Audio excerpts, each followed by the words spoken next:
दर्शकों नमस्कार। तारीख है आज 30 मई 2026, दिन शनिवार, हिंदी तिथि ज्येष्ठ माह शुक्ल पक्ष चतुर्दशी। आइए नजर डालते हैं हमारे प्यारे राज्य उत्तराखंड की तमाम बड़ी खबरों पर।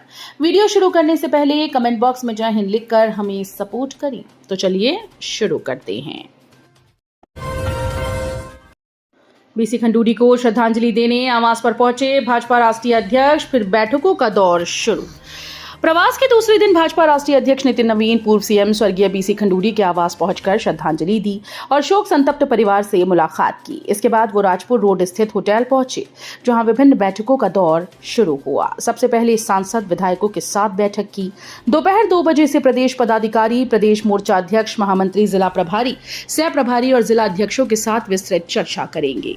शाम 4 बजे से वो महापौर, नगर पालिका अध्यक्ष, नगर पंचायत अध्यक्ष, जिला पंचायत अध्यक्ष, उपाध्यक्ष एवं ब्लॉक प्रमुखों के साथ चर्चा करेंगे। शाम को मीडिया, सोशल मीडिया, आईटी और प्रदेश प्रवक्ता की बैठक लेंगे। तत्पश्चात ऋषिकेश स्थित परमार्थ निकेतन में गंगा आरती करेंगे और संतों के साथ संवाद करेंगे। लक्सर की ग्राम पंचायत अकोड़ा के ग्राम प्रधान पर कार्रवाई, वित्तीय अनियमितताओं में पद से हटाया। हरिद्वार में लक्सर क्षेत्र की ग्राम पंचायत अकोड़ा खुर्द की ग्राम प्रधान बसंती देवी को वित्तीय अनियमितताओं में पद से हटा दिया गया।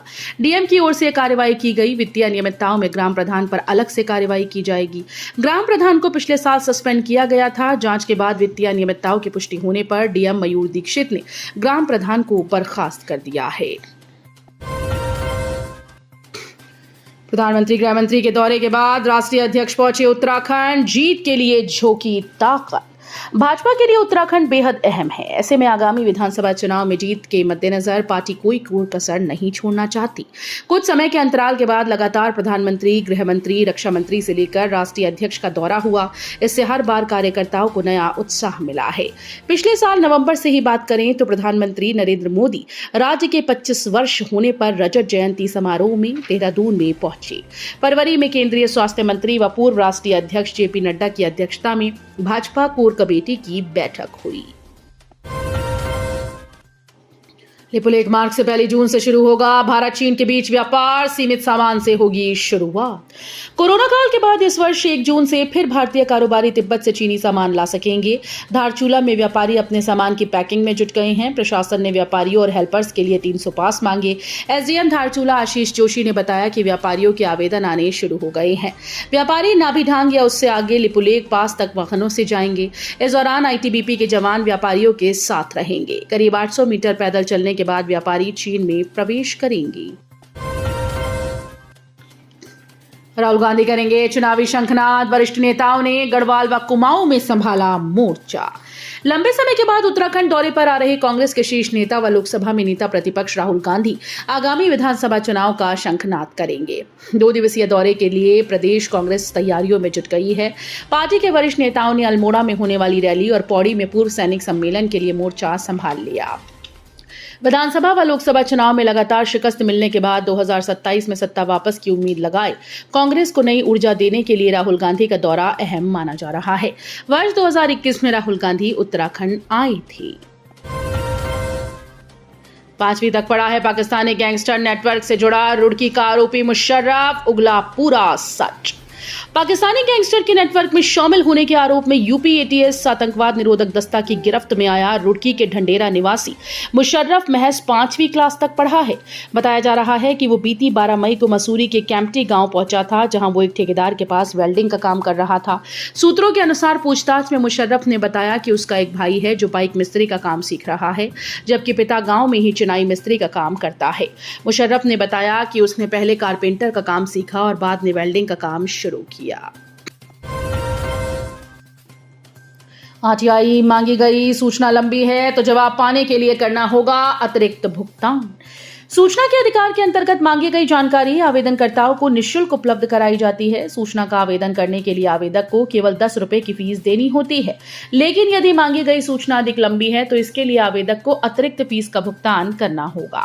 राज्य सूचना आयुक्त कुशलानंद ने एक मामले की सुनवाई के दौरान माना कि किसी आवेदक को कोई सूचना उपलब्ध कराने के लिए मूल दस्तावेज की प्रतिलिपि बनाने के लिए निर्धारित शुल्क देना नियमों के अनुसार सही है। उन्होंने कहा कि सूचना अधिकारी केवल अपने अधिकार क्षेत्र की जानकारी देने के लिए बाध्य है।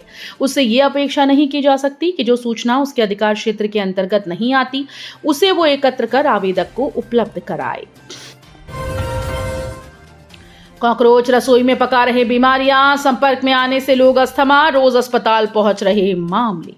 कॉकरोच घरों की किचन में बीमारियां पका रही हैं। इसके शरीर से निकलने वाला एक अलग अलग तरह के प्रोटीन लोगों में अस्थमा, भोजन विषाक्त और एलर्जिक डर्मेटाइटिस बीमारियों की वजह बन रहे हैं। गर्मियों में ये समस्या और अधिक बढ़ गई। दून और जिला अस्पताल में हर रोज इस तरह के 15 से भी अधिक मामले सामने आ रहे हैं। विशेषज्ञों के अनुसार कॉकरोच अधिक गर्मी और बारिश होने पर बाहर निकलते हैं। उनके शरीर से निकलने वाले कुछ विशेष तरह के प्रोटीन लोगों में स्वास्थ्य संबंधी चुनौतियां पैदा करते हैं। इनमें BLA, G प्रोटीन के 7 विभिन्न प्रकार शामिल हैं। वनाग्नि के लिए मंत्रालय में कैंपा मद से 12 करोड़ जारी करने की होगी पैरवी, प्रस्ताव भेजा।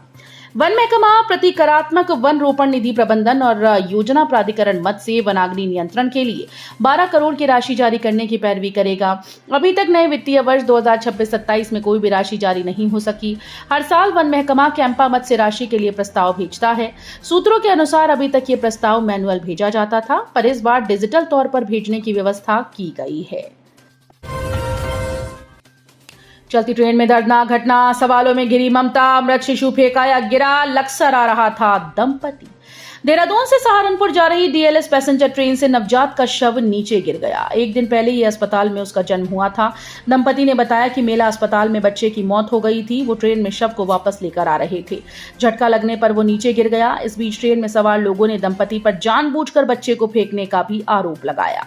दंपति लक्सर कोतवाली क्षेत्र के एक गांव निवासी हैं। उन्होंने पुलिस को बताया कि एक दिन पहले लक्सर अस्पताल में महिला ने नवजात को जन्म दिया था। सांस लेने में परेशानी होने पर नवजात को मेला अस्पताल हरिद्वार रेफर कर दिया गया था। वहां उपचार के दौरान उसकी मौत हो गई। उत्तराखंड में सौर ऊर्जा का बड़ा उछाल, 2 वर्षों में 10 गुना क्षमता वृद्धि।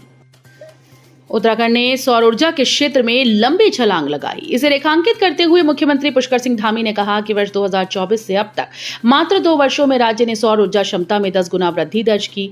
प्रदेश लगभग 290 मेगावाट क्षमता के रेजिडेंशियल रूफटॉप संयंत्र स्थापित करने में सफल हुआ।